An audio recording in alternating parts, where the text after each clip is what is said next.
बड़ी खबर इस वक्त आपको बता दें, स्वामी अभिमुक्तेश्वरानंद के खिलाफ दर्ज मामले में जांच तेज हो गई है। हरदोई पहुंचकर प्रयागराज पुलिस ने बयान दर्ज किया है। प्रयागराज पुलिस ने पीड़ितों के बयान दर्ज किए हैं। अलग अलग और एक साथ बिठाकर पीड़ितों के बयान दर्ज किए गए। पीड़ितों के मेडिकल कराने के बाद पुलिस इस पूरे मामले में आगे की कार्रवाई करेगी। मेडिकल रिपोर्ट जो भी होगी उसके आधार पर कार्रवाई की जाएगी। स्वामी अभिमुक्तेश्वरानंद के खिलाफ पॉक्सो के तहत मामला दर्ज हुआ है और लेकिन इस पूरे मामले को, इन आरोपों को शंकराचार्य की ओर से बेबुनियाद बताया गया है। शंकराचार्य अभिमुक्तेश्वरानंद और उनके शिष्य मुकुंदानंद के खिलाफ यौन उत्पीड़न के मामले में पुलिस ने जांच और तेज कर दी है। इस पूरे मामले में प्रयागराज पुलिस टीम आज आशुतोष ब्रह्मचारी महाराज का बयान भी दर्ज करेगी। आशुतोष ब्रह्मचारी महाराज ने शंकराचार्य अभिमुक्तेश्वरानंद पर गंभीर आरोप लगाए हैं। अब पुलिस ऑन रिकॉर्ड आशुतोष महाराज का बयान दर्ज करेगी। हर पहलू पर पिन पॉइंट बयान लेने के बाद आगे की कार्रवाई शुरू की जाएगी। केस के विक्टिम, प्राइम विटनेस और उनके पास मौजूद साक्ष्य को रिकॉर्ड पर लाया जाएगा।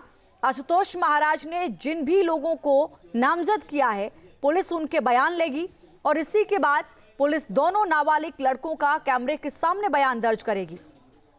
इसके बाद आरोपियों के बयान दर्ज होंगे। स्पेशल कोर्ट पॉक्सो में आदेश पर प्रयागराज में झूसी थाने में यह पूरा मामला दर्ज हुआ है। शंकराचार्य अभिमुक्तेश्वरानंद और उनके शिष्य पर और 2 लोग और हैं जिन पर ये उत्पीड़न के आरोप लगे हैं।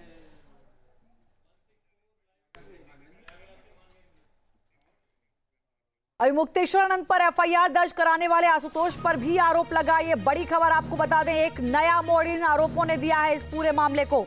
एक युवक ने आशुतोष पर गंभीर आरोप लगाए और कहा कि मेरे पास आकर 3 लोगों ने फोन पर आशुतोष से मेरी बात कराई।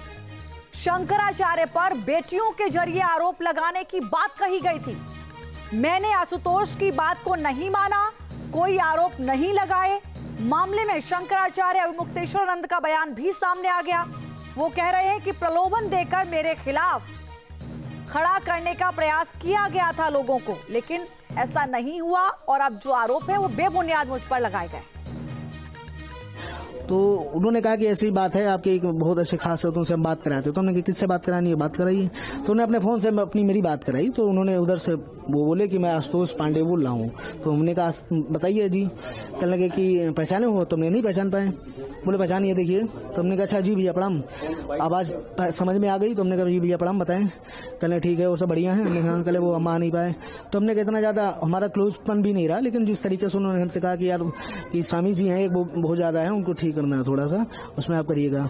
तो हमने कहा क्या है? तो कहने लगे वो यार तुम अपनी बेटी के लिए। हमने कहा यार कैसे सोच सकते हो, मतलब बड़े भैया तुम ये अपनी बच्चियों को लेकर कैसे तरीके से कर दे? कहले नहीं, हम आपकी पूरी तैयारी वो करेंगे, सपोर्ट करेंगे, सुरक्षा की गारंटी लेते हैं, सारी चीजें हैं। तो शंकराचार्य जी से आपकी मुलाकात हुई, क्या बातचीत हुई? मेरी बातचीत शंकराचार्य जी से मुलाकात करने का इतना था कि मैं अपनी बात को स्पष्टीकरण दे सकूं कि मेरा ना तो उनसे कोई लेना देना है, ना तो इस मठ से, और ना शंकराचार्य जी से मैंने किसी प्रकार का कोई आरोप नहीं लगाया किसी पे, और ना मैं लगाऊंगा भविष्य में। शंकराचार्य जी ने क्या कहा आपसे, क्या कुछ बताया? शंकराचार्य जी से यही बात हुई। उन्होंने कहा ठीक है, आप अपनी बात रखे हैं समाज के सामने, सही बात है, अच्छी बात है।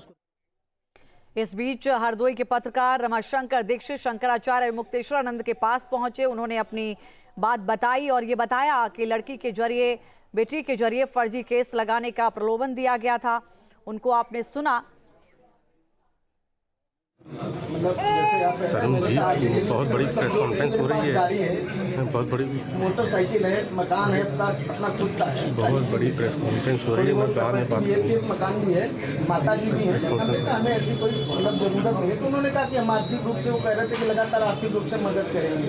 अब आपको हम तो हमने कहा आर्थिक रूप से क्या आप मेरी मदद करेंगे? हमारे पास गाड़ी आप देना चाहिए, गाड़ी मेरे पास में है, मोटरसाइकिल मेरे पास में है, सारी चीज़ें मेरे पास है, मुझे किसी चीज़ की आवश्यकता नहीं। हाँ ये चीज़ें थोड़ा ये है, मैंने लोन पहले लिया था, वो भी मैंने चुकता कर दिया, उसका भी मेरा कोई नहीं है, चल रहा है, उसको नहीं कर रहे हैं। तो हमने कहा कि कोई वो नहीं है हमारे, आपको हमारे क्या लोन दे सकते हैं। और उसके बाद उनके वर्ड पे मैं बोल रहा हूँ, उन्होंने कहा कि ठीक है फिर आप नहीं हमारा साथ दे रहे हैं तो फिर आप आगे तय करिएगा, हमारे पास बहुत रास्ते खुले, बहुत ऑप्शन है।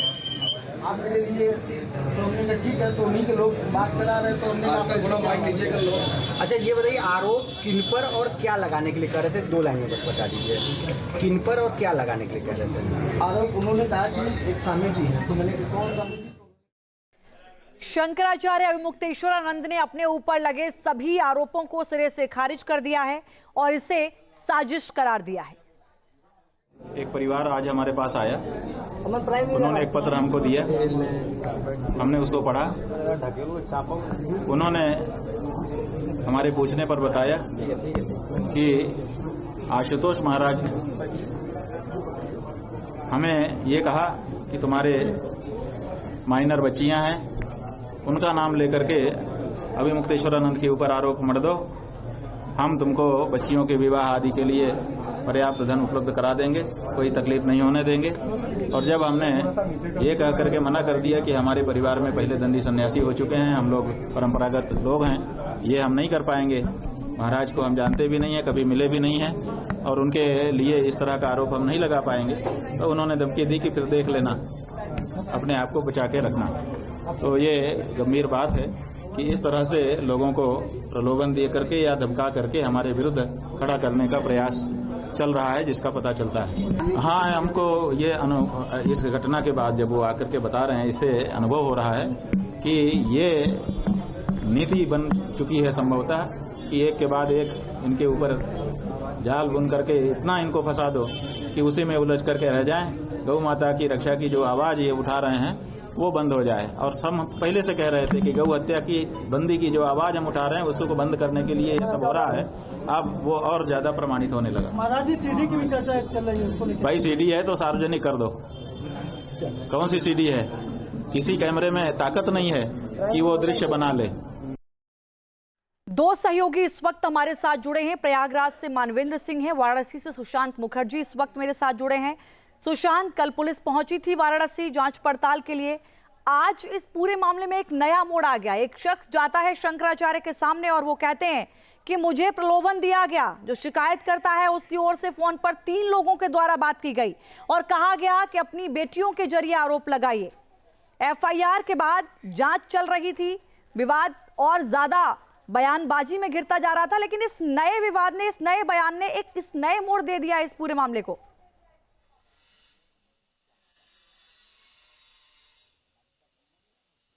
देखिए लक्ष्मी जी, बात दरअसल ये है कि जो पीड़ित है उसने अपना बयान कोर्ट में दिया है। अब कोर्ट के बाहर अगर कोई कहता है कि मुझे इस तरीके के प्रलोभन दिए गए थे, तो उसकी भी जांच पुलिस जरूर करेगी और उसके साक्ष्यों का भी संकलन करेगी। आपके पास क्या साक्ष्य है कि आशुतोष पांडे ने आपको इस तरीके प्रलोभन दिया, और इसकी जांच की जाएगी। कल देखिए पुलिस तो वाराणसी पहुंची थी या नहीं पहुंची थी इसकी कोई जानकारी नहीं दे पाए अधिकारी, पर यह जरूर था कि काशी में विद्या मठ जहां पर शंकराचार्य उपस्थित है, जहां पर शंकराचार्य रहते हैं, वहां पर पुलिस तो नहीं पहुंची थी। कल देर रात, आज सुबह तक पुलिस नहीं पहुंची। इंतजार इस बात का है कि पुलिस ने हरदोई में जो पीड़ितों का बयान संकलन किया है और जिस तरीके से प्रयागराज में जहां पर मांग मिला था वहां पर भी पुलिस गई थी, तो अब ये बचता है कि अब शंकराचार्य से पूछताछ बचती है कि अगर विवेचना होनी है तो शंकराचार्य से पूछताछ के बाद ही विवेचना को संपूर्ण किया जाएगा। तो आज पूरी उम्मीद जताई जा रही है कि प्रयागराज की जो टीम है वो आज वाराणसी के विद्या मठ शंकराचार्य के यहाँ पहुंच सकती है पूछताछ के लिए। उनसे उनके जो प्रमुख शिष्य मुकुंदानंद गिरी, जिनके ऊपर भी एफआईआर है, उनसे भी, और साथ ही जो मठ में बाकी जो बटुक हैं, जो लोग हैं, उनसे ही पूछताछ कर सकती है और मठ में भी वहां पर जाकर निरीक्षण कर सकती है, ऐसा बताया जा रहा है। हालांकि पूरा मामला अब सियासी रंग देता हुआ दिखाई दे रहा है। कल जिस तरीके से सपा और कांग्रेस के नेता दिन भर मठ में आते रहे, तो कहीं न कहीं से सियासत भी इसमें तेज होती हुई दिखाई दे रही है। पर अब इंतजार तो पुलिस का है जब प्रयागराज से पुलिस यहाँ पर पूछताछ के लिए पहुंचती है। हालांकि ठीक है सुशांत, मेरे साथ रहिए, मैं लौटूंगी आपके पास। मानवेंद्र इस वक्त मेरे साथ जुड़े हैं। मानवेंद्र, पीड़ितों के बयान दर्ज हो गए हैं, मेडिकल रिपोर्ट का इंतजार है, आगे क्या कदम पुलिस उठा सकती है?